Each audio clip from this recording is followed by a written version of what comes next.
Halo Bapak Suyatno dan teman-teman semua, kami dari kelompok 4 Gizi Kesehatan Masyarakat Pesisir ingin memberikan informasi mengenai suatu masalah ketahanan dan keamanan pangan pada masyarakat pesisir dengan topik microbial contaminants dan juga upaya pemecahan masalahnya. Selamat menyaksikan. Keamanan pangan adalah kondisi dan upaya yang diperlukan untuk mencegah pangan dari kemungkinan cemaran biologis, kimia, dan benda lain yang dapat mengganggu, merugikan, dan membahayakan kesehatan manusia serta tidak bertentangan dengan agama, keyakinan, dan budaya masyarakat sehingga aman untuk dikonsumsi. Kami mengambil suatu masalah berjudul Ratusan warga Kapuas alami keracunan usai berbuka puasa. Ratusan warga Desa Narahan, Kecamatan Pulau Petak, Kabupaten Kapuas, Kalimantan Tengah, dilarikan ke rumah sakit akibat keracunan makanan. Gejala keracunan yang dialami warga antara lain seperti mual, buang air besar, pusing, demam, sesak napas, dan muntah-muntah. Dinas Kesehatan setempat kemudian mengambil sampel makanan yang menjadi sumber keracunan. Hasilnya, semua sampel positif mengandung bakteri Salmonella, dan untuk telur sambal merah positif mengandung bakteri Coccus. Terdapat beberapa faktor penyebab adanya bakteri di makanan, yaitu yang pertama, faktor pengolahan makanan. Pengolahan makanan adalah kumpulan metode dan teknik yang digunakan untuk mengubah bahan mentah menjadi makanan atau mengubah makanan menjadi bentuk lain untuk dikonsumsi oleh manusia. Cara pengolahan makanan yang baik adalah tidak terjadinya kerusakan pada makanan sebagai akibat cara pengolahan yang salah dan mengikuti kaidah atau prinsip-prinsip hygiene dan sanitasi yang baik atau disebut GMP, Good Manufacturing Practice. Yang kedua, faktor higienitas lingkungan. Pramusaji harus memperhatikan kebersihan diri, kebersihan pakaian, dan peralatan yang digunakan harus dalam kondisi baik dan bersih. Kebersihan itu sendiri sangat dipengaruhi oleh nilai individu dan kebiasaan. Selain itu, cemaran bakteri daging juga disebabkan oleh rendahnya tingkat pengetahuan peternak, kebersihan kandang, serta sanitasi air dan pakan. Yang ketiga, faktor bahan baku yang digunakan. Daging yang dipasarkan pada pasar terbuka tanpa pendingin memiliki peluang terbesar, yaitu 44% terkontaminasi Salmonella SPP dibandingkan dengan cara penjualan pada ruang tertutup tanpa pendingin. Oke, sekarang ada beberapa dampak gizi, kesehatan, dan lainnya. Yang pertama, dampaknya adalah kram perut disertai muntah. Itu karena ketika mengalami keracunan makanan dapat menyebabkan iritasi di bagian perut dan juga usus.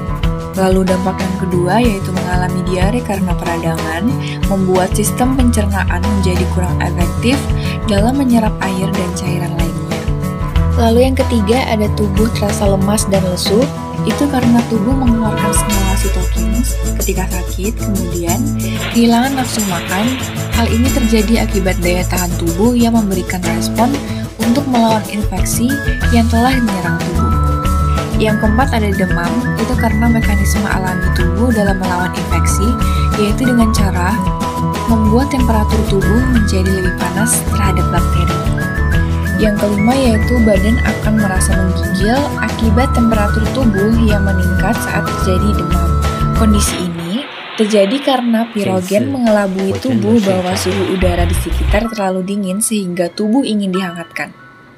Lalu dampak yang terakhir yaitu dapat menyebabkan komplikasi serius seperti rusak ginjal, artritis, kerusakan neurologi, septikemia, hingga kematian.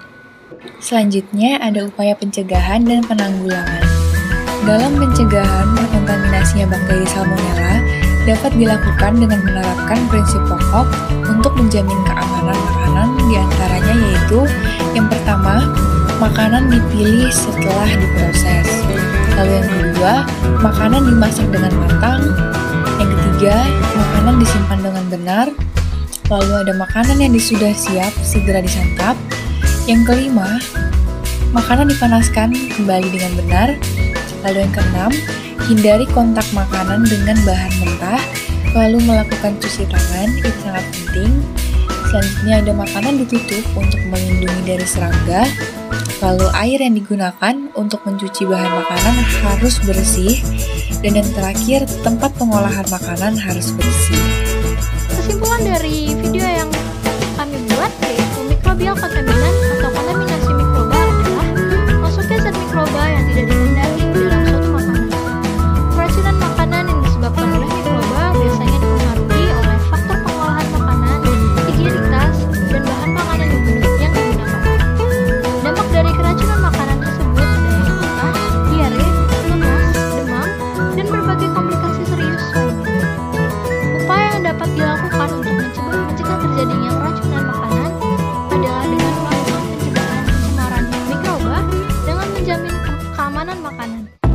Sekian video dari kelompok kami.